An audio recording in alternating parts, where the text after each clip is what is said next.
Like many of us, we grew up watching masters like Kim Jung Gi draw from imagination. So I wanted to be able to draw anything like that. How do they do it? Well, before drawing something as complex as a human figure or a whole environment, I first have to understand the box in perspective. Okay, I feel like going too in-depth into the technicalities of perspective gets too complex, so I'll still explain it a little, but I'll keep it practical. These are the things I usually take note when creating my illustrations, so I'll try my best making it as simple and applicable as possible. A quick rundown on the basics of perspective and how I usually apply it. The key pointers to take note: there will always be a horizon line. The top half determines the sky and the bottom, the ground. The most common perspective follows a 1, 2 or 3 point linear perspective. So applying this, how we normally draw and depict perspective are projections on a 2D plane to our eyes. For example, we are looking through a camera, so this is where you are, and the frame is your camera screen. The cube I created here has parallel sides, and this scene alone perfectly depicts a different perspective. Okay, so understanding this made it easier for me to draw in perspective and framing of a composition. Normally in real life, our view on perspective changes depending on where we look. We framed the camera depending on the angles we want the subject to be relative to the environment. I'll use the camera framing to determine how I draw perspective. The horizon line is leveled with your eye level, so the environment changes relative to which elevation you're at. Basically, the level of horizon line follows as you elevate yourself or lower yourself. The horizon line moves up or down when you tilt your frame. Things I usually have on my mind is when objects are above the horizon line, you cannot see the top of it, and when it's below the horizon line, you can't see the bottom of it. The perspective points. I usually determine how many perspective points there are based on the camera angle I want. If I wanted things to sort of be parallel and front facing, I would do a 1-point perspective. Rotating your view to the left or right creates a 2-point perspective. A 3-point perspective becomes visible when you angle your view up or downwards. One exercise I find good to do is to take pictures in real life and get myself familiar with the perspective of my shots. This is a good way to build observation and get a sense of 3-dimensional space. Alright, that's all for the basics of linear perspective, but there's definitely more to perspective. Things like curvilinear perspective, and how Kim Jung Gi uses perspective as a guideline to break the perspective depending on the composition, and drawing a lot of boxes. Yes, drawing boxes is the key to construct anything you can think of. Mastering the cube is as simple as it sounds.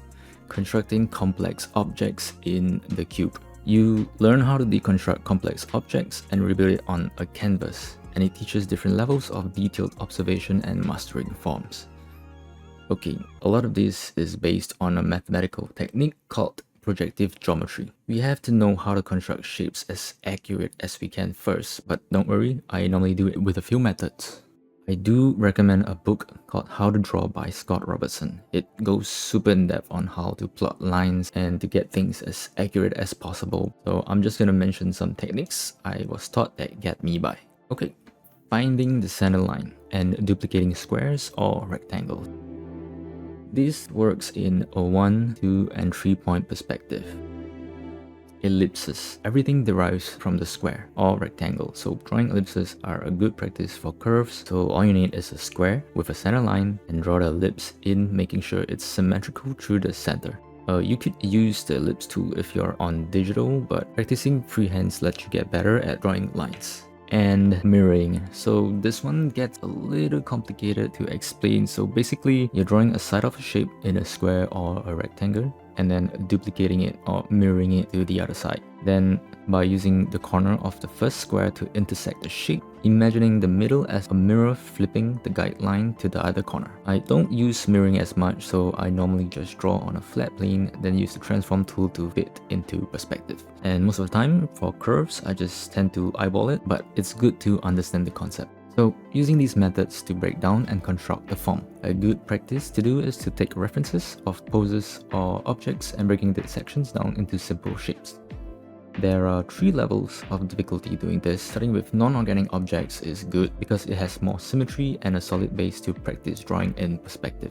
It's recommended to do draw-throughs, like drawing lighter or different colored lines that are behind visible parts. This gave me a better understanding on the shapes I'm drawing in 3D space. Level 2, vehicles and characters, where your skills and technique on drawing curves comes to play. And 3, drawing from imagination, where most of the time you'll be using it as concept artists or any form of creating. And knowing these concepts lets you better understand your references and how to implement references into your illustration. So practicing this not only lets you see in 3 dimensions, it also gets you familiar with forms and your ability to draw anything. So that's basically it. It's the ability to deconstruct and draw in a cube. So most of the times when I'm eyeballing, I'm using things that are already there to relate to, relative to the distance between the space of, let's say, the feet to the shin to the thighs. So the more you practice, the better you get. I'm still using these few methods in my illustrations, real life, observation, and anything I create really. I hope this helps in some way. I tried explaining as best as I could, so keep on creating and learning as much as you can, taking little steps to push our improvement. So if you guys have any questions, you can write them down in the comment below. Also, I'm soft launching my Patreon where I'll share work in progress, monthly PSD files, process videos, and tips. Enjoy the rest of the time lapse, and I'll see you in the next video.